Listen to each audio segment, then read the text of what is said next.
Happy Thursday, everyone. This is Laurie-Ann, your host, and you are listening to Be in Demand. This is the podcast where I help entrepreneurs just like you leverage speaking opportunities as your best form of marketing to also get positioned as the expert, and you might as well monetize your message. Today is a special speaker breakthrough session with my friend Taylor. Taylor, welcome to the show. Thank you. Good morning. It's nice to meet you. So before we begin, if you can give me a high-level understanding of what do you do and who do you help? What I do is transformation. I love to play in the subconscious and bringing the foundational things so that we can create sustainable change in our lives. And who I help is driven, motivated people that want to change their lineage and change the world. Okay. Let's start there for a second. Driven, motivated people. That's a lot of people. Can you be more specific? My original, when I started, was to go in for non-for-profit healthcare workers because I'm a nurse and dealing with, working through COVID and everything else pre and post there. That's a specific group of folks that are very service based. And when you are working in those roles, you tend to put yourself last just naturally. Is this the group of people that you absolutely adore working with? Absolutely. I still work with them every day. Yes. Okay. So the reason why I love the healthcare is because there are so many medical associations. There are so many medical conferences. And since you're a nurse, you probably know that May is National Nurses Month. And what a great opportunity that you could actually have bookings next May, because this is a great month to speak. But we're not going to wait that long to get you out there. But just something to think about. There are all these different months. There is National Ultrasound Month and Radiology Month. If you figure out what all those different months are and then target different organizations, that you could be their speaker who comes in and gives one of your fabulous, well-received programs. It literally never even, like, as a nurse and working in healthcare and celebrating all of these different holidays, never crossed my mind. And you told me before we hit the record button that you're still a nurse. Are you working full-time or part-time? I work full-time. I actually manage a health center. So I've been in management for the last 10 years of my 15-year nursing career, and I run a health center in reproductive health every day. Fantastic. Okay, what associations are you a member of?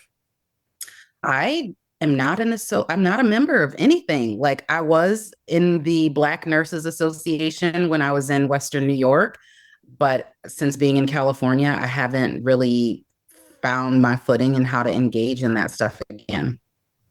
Be a great place to start too. And the reason Yeah. why I'm asking you what associations you belong to is because I consider that to be your warm market. So this is a place that you're paying your membership dues, you attend the meetings, you get to know the leadership and even the people who bring in the speakers to be able to have that conversation of who actually books our speakers and what's the process for bringing in speakers, because I would love to share my XYZ presentation with the group. We start with our warm market. For sure. That makes so much sense. And I'm literally like, that is so simple. And it literally just never crossed my mind. And it's that big question that a lot of people ask me. I just don't know where to start. And we have a tendency not to even look in our own backyard. And those people already know you, like you, trust you, and want to support you, and would love to hear what you have to say when it comes to transformation, especially with the subconscious. Absolutely. Okay. So what's running through your mind right now as I see you like looking up and over to the side? I I mean, it's funny because the coaches that I work with right now always say that, like, my LinkedIn is my whole professional career. Those people are people that I know and have 9 times out of 10 actually like met in person and worked with in some way, shape, or form. And that audience is very different than what I have on Facebook and Instagram. And I don't do much on LinkedIn. I was in a book as a co-author. I announced that. And when it hit bestseller status, like I announced like super strategic, very clean, put together things on LinkedIn, but I don't post daily content. I don't necessarily engage regularly. So I'm like, as you say, the associations, not only is it something for me to Google today, because that's easy, but also like put up a post for free in no time on my LinkedIn and say, hey, y'all, I'm here. This is something I'm looking into. Could you point me in the right direction? And because I already have relationships with these people, like let that do some of the heavy lifting for me, even if it's just, hey, let me put you in touch with this person. Let me put you in touch with that person and start a warm message. I just literally, I'm just like, so I'm mind blown right now. That is why I'm looking around, because I'm like, why was that so hard? It's not hard, and that's okay. Sometimes the obvious is not obvious. So I'm going to have you take it even a step further than what you just said. But I have one question before that. Is speaker in your bio on LinkedIn? No. It will be by the end of today, right? Yeah. Okay, good. Yeah, we got to make sure that we have speaker in the bio. That way, if somebody comes to your LinkedIn profile, even your Instagram or your Facebook, we want them to see that, oh, Taylor's a speaker. I didn't know that. And you never know who's looking at your bio, because they could be a volunteer on some sort of committee putting together some sort of a conference. Okay, but back to let's take the relationships a step further. Instead of putting a blast out there as a LinkedIn post, I want you to do this strategically. I want you to go in and look at your contacts and send them a personal message. So for instance, who is somebody that you would like to reach out to?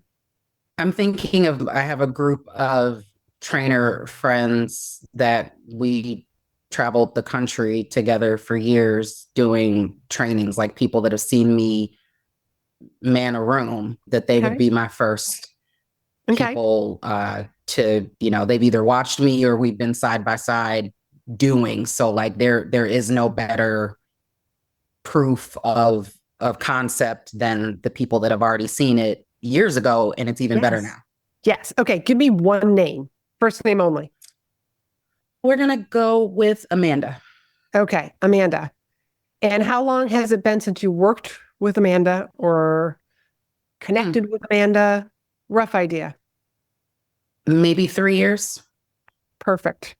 You're going to reach out to Amanda, sending her, a LinkedIn DM to be like, Amanda, I cannot believe it's been 3 years since we worked together at a conference. If you were attending a conference, since we were both together at this particular company, Amanda, I just can't believe it's been 3 years. I'm sure so much has changed in your world. So much has changed in my world. Let's connect over coffee, some virtual coffee. Let me know if you're interested, or even better, if you have a calendar link, just drop your calendar link. I would love to reconnect with you. And it's during that connection call that you're going to share, I'm doing more speaking, and here's what I'm speaking on. And see if Amanda knows anybody that you should be reaching out to. So now we're taking your warm market, and your warm market is going to extend you into your cold market, which actually means it's a little lukewarm since they're referring you. But just building those relationships, and you already have these relationships with so many people. So really all you're doing is you're reconnecting with your fellow speakers, your fellow trainers. Yeah. Does that really, really easy? Yeah. And if you got into the habit of sending out just 2 messages a day, that's it. Nothing big, nothing major. You don't have to do them all at once. I consider it kind of like a daily vitamin. There's a reason why they call it a daily vitamin, because we don't want you taking 7 on Sunday. They work best over time when you take one a day. Same thing with the connection calls. If you just send out 2 emails, 2 DMs a day, your calendar within a couple of weeks, you're going to start seeing people are booking coffee chats. And then you're not overwhelmed because if you were to send out 14 in one day, I mean, those 14 people in theory could book this week. Can you imagine doing 14 coffee chats? Oh my God, I don't want that much coffee in my life. I love that answer. So 2 a day. So here's what Yeah. I'd like you to do. I would like you to go look at your LinkedIn, go look at your LinkedIn contacts and make a list of 14 people. Here are the 14 people that I'm going to reach out to. And just put it on a sticky note somewhere that you're going to see every single day so that you can, yep, check, check. I did my 2 today. And keep track of the dates that you reach out to them originally. And then just remind yourself, like in 2 weeks, if you don't hear from them, just reach back out. Hey, just making sure you got my DM. I really want to talk to you. And sometimes I come up with something funny to say, like maybe leprechauns have kidnapped you and they're forcing you to watch them dance. Oh, I'm hilarious. Like, so me just coming and that's just my personality. Like, I come up with stuff like that. I don't even know where it comes from. So having that's my foreline in my human design. But like going through having those conversations, because again, these are like people that I know. These are people that I've laughed and had dinner with before. So like for me to say something hilarious or a reminder of something hilarious that happened when we were working together would just be very natural and not, because none of this is remotely salesy. Like this is literally an opportunity to reconnect with old pals, literally, because we did this stuff for years together. So like it would be good to connect. It would be good to catch up. And I do actually want to talk to these people, even if it is just to connect. Like, Perfect. yeah. Perfect. That's what I want you to do that. That's what I want you to do first. And second, let's see, let's come up with some presentation titles. What's a presentation that you have or you would like to create? So that's a very big question because I have a lot, but I have been getting more and more vulnerable in my own story, in my own journey. And I've been challenging myself to get more vulnerable because the curriculum that I have been traveling around for years teaching is proprietary to that organization. But it affects everything else. But I have my own trainings and things that I've put together that I can use fully. But I really like to co-create and empowerment and transformation are like my top 2 genres of when people ask that question of like what's important to you. It's like giving me my power back and then transforming because I have my power back. Okay. So let's keep it for healthcare. So transformation at the end of your speech, what's the gift that you've given the audience? What are they going to get out of hearing you talk? How to start your healing from burnout. There you go. How to start your healing from burnout for healthcare. Yeah, I've yet to come across any healthcare professional that's not even grad. I would say new grads, but like if you just made it through school, you're definitely burnt out. So yeah, I mean, it applies to everybody. It does. And I come from healthcare myself also, and I've done a lot of executive coaching with healthcare leaders. And you're right. It more so now, I think as a result of the past couple of years, patients just show up differently and the healthcare workers are dealing with so much more. So there you go. There's one of your talks. Do you have another one? I mean, we could lean into empowerment and advocacy within because I've worked as a frontline worker and in C-suite management. So I can work with people managing up and down. I like the idea of you also having a talk, one for frontline workers, but also one for upper management. I really like that idea. Yeah, this is why I've struggled to like really get clear on one thing, because I'm the person that sees the patient at 8 o'clock in the morning, and by 5 o'clock I'm sitting in a board meeting.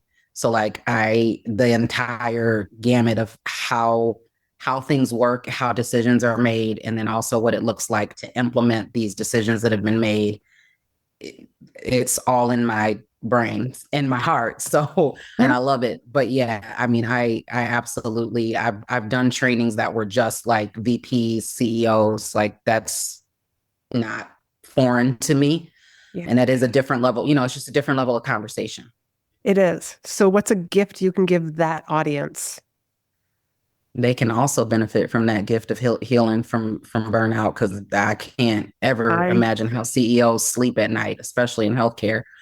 But I I think, you know, diving into more emotional intelligence. And I know that that's like, you know, something that Talent Smart pretty much like has on lock, but in a real life, practical, healthcare specific and driven way, emotional intelligence, of course, expands beyond, you know, emotional intelligence is just necessary for life, but I could even gear that more directly to your day to day, what that looks like, how you show up for your people, and how you can have your people show up for you. I love it. Emotional intelligence for healthcare leadership. Yeah. It's short, it's simple, and it says it all.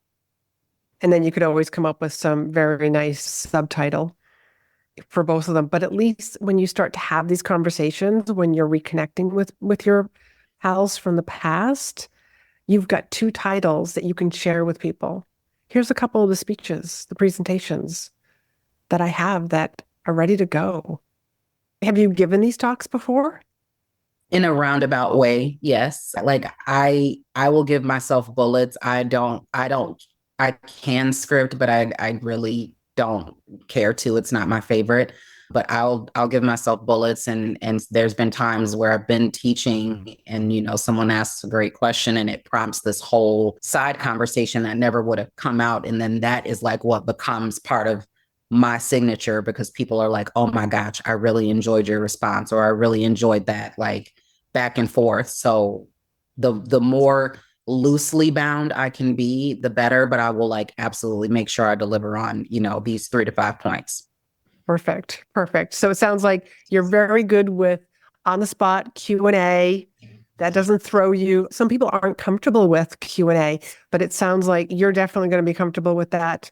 So The questions that you just asked me for like the titles, like I've just that that that's me in action. Like I didn't come prepared or planned with knowing what you were going to ask. And I'm just like, let me sit with that for a second. And that's what came out. fantastic. So how do you feel now? You got a little direction. A lot of direction. That it's like I think one of the questions that you asked me was like, what do you want to gain from this? And I'm like, you know, clarity and like next steps. And now I feel like I have the next 10, because even if only one person or three book that coffee chat, so much can come from that. Like if we just did this in less than 20 minutes, me connecting back, reviving relationships, like, yeah. So I feel really empowered and informed as to like send this message, and then I know what to do after that. I'm probably still going to need, you know, until from this moment until I'm in front of, you know, either somebody virtually or in person. That's where some of the work is, but I think it makes a lot more sense to me now, and it's not this big foreign thing that I thought was just like for other people and not for me. Wonderful. Wonderful. So would you share with me one gold nugget that you were walking away with today? Tapping into my already very warm network, like the obvious, the not so obvious of the obvious. These people already know us, trust us. And in your case, they've already seen you in action. So they will feel so comfortable referring you to, yeah, I know somebody who is, book speakers for this particular organization, this association. They're going to feel so comfortable referring you over to them. Fantastic. Will you do me a favor and do a shout out? Let people know who are listening to this where they can find you, where they can learn more from you, because Lord knows that there is like I'm just outside of Boston. The healthcare industry makes up pretty close to 80% of all of Boston and all the different industries that are located around. That is true. Mm-hmm. Yeah, so I actually am physically based in San Diego, California now, and I am very active on Facebook as myself, Taylor Caruthers, and also on Instagram. My company is Metanoia Innovative Solutions, and it's always me responding. So if you send me a message or comment on something, it's me responding. So I can't wait to talk to you. Fantastic. Thank you so much. Taylor is on her way to connecting with lots of former people that she has worked with, and I know she'll be on those stages real soon. So if you're a coach or a consultant who is tired of hearing crickets on social media and you're just wondering how to get positioned as the expert, how to get started using stages as your best form of marketing, then the Speaker Breakthrough session is just for you. In this free 20-minute session, I will help you uncover where you are currently leaving speaking opportunities on the table and how to find more opportunity to get your message and story out there. To book your very own Speaker Breakthrough session, I want you to go to speakandstandout.com/SBS, which stands for Speaker Breakthrough Session, and book your free 20-minute session today.